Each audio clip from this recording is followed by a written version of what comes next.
কি নিয়ে ঐক্য হবে এই ব্যাপারে সাধারণভাবে আমরা আলোচনা করেছি এবং খুব পরিষ্কারভাবে এসেছে আমাদের ইতিহাসের উপলব্ধি থেকে ঐক্য নয়, বাংলাদেশের ভবিষ্যৎ নিয়ে ঐক্য করতে হবে। ইতিহাসের বিভিন্ন ধরনের ব্যাখ্যা বিবরণ নিয়ে নিজেদের ভিতরে বিভেদ সৃষ্টি না করে ভবিষ্যতের বাংলাদেশকে নিয়ে আমাদের স্বপ্নের জায়গাটাকে নিয়ে ঐক্য সৃষ্টি করতে হবে। আমার মনে হয় এই জায়গাটাও খুব ক্রমান্বয়ে পরিষ্কার হচ্ছে। এখন ওই যে ভবিষ্যতের বাংলাদেশ আমরা যে যার আদর্শিক রাজনৈতিক বিভিন্ন অবস্থান থেকে দেখব, তার কি কোনো ন্যূনতম কোনো জায়গা আছে কিনা যেখানে একমত হতে পারবো, যেই মতে আমাকে বলবে গণতন্ত্র থাকবে, স্বেচ্ছাচারিতা থাকবে না, ইত্যাদি ইত্যাদি, নির্যাতন নিপীড়ন থাকবে না, বিকাশের সুযোগ থাকবে।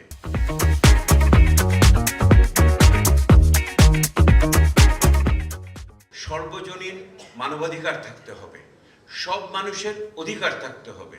সব মানুষের অধিকার যখন আমি বলি তখন কিন্তু আমি শুধু ঘরের মানুষগুলোর কথা বুঝি না।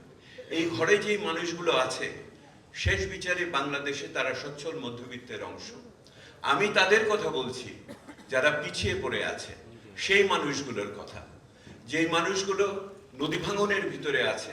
আদিবাসী সম্প্রদায় পার্বত্য চট্টগ্রামে আছে, সমতলের আদিবাসীগুলো আছে, দলিত সম্প্রদায় সেখানে আছে, নারী পুরুষের ভিতরে এখনো বিভেদের ভিতরে রয়েছে, ধর্মীয় চিন্তার ভিতরে বিভেদের ভিতরে রয়েছে, তার লিঙ্গ পরিচিতি তাকে বিভেদের ভিতরে ফেলেছে। আমি সেই মানুষগুলোর কথা বলছি। সেই মানুষগুলোর বেঁচে থাকার অধিকার, কথা বলার অধিকার, সমাবেশ করার অধিকার, জীবিকা নির্ভর করার অধিকার, সেই নিশ্চয়তা আমাদের পেতে হবে। এইটি ভবিষ্যতের ঐক্যের বাংলাদেশ আমাদের হতে হবে। এই সর্বজনীন মানবাধিকারের বিষয়ে সব মানুষ জন্মেছে সমানভাবে, সমানভাবে বেঁচে থাকার, সমানভাবে তাদের সুযোগ পাওয়ার অধিকার আছে, কথা বলার অধিকার আছে। এই জায়গাটা আনতে হবে। সর্বজনীন মানবাধিকারের বিষয়টি আমি গুরুত্ব দিয়ে বলতে চাচ্ছি। সংস্কারের ব্যাপারে কাঠামোগত প্রশাসনিক সংস্কার ইত্যাদি বিষয়ে অনেক আলোচনা হয়েছে এবং আমরা সকলেই একমত হব সেই যেই বন্দোবস্ততেই আমরা পৌঁছাতে চাচ্ছি সেটার ব্যাপারে। কিন্তু যে বিষয়টি আমার কাছে একটু আশ্চর্য লাগে এই আলোচনার ভিতরে, আমার কাছে একটু ঘাটতি লাগে, এটা আমার পেশার কারণে, সেটা হলো যতখানি না উপরি কাঠামো নিয়ে আলোচনা হচ্ছে, এই দেশের সমাজের ভিত্তি নিয়ে তো অত আলোচনা হয় না। আমি আপনাদের বলছি, এই যে যত আলোচনা শুনলেন এর ভিতরে কি একবার শুনেছেন আপনারা গার্মেন্টস শ্রমিকের বেতন কত হবে, সে ন্যায্য মজুরি কিভাবে পাবে, এমন ফসল আসছে আমার কৃষক দাম পাবে কিনা? আপনি কি জানেন এই মুহূর্তে মধ্যবিত্ত 80 টাকার শাকের আঁটি কেমন করে খাবে?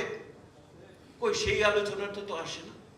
এই যে যুব সমাজ বসে আছে, একবারও তো আলোচনা হলো না কর্মসংস্থান কেমন করে হবে। ওই সংস্কার কি আমি দেখেছি? আসল ক্ষমতায়ন তো হলো রুটি রুজির ক্ষমতায়ন।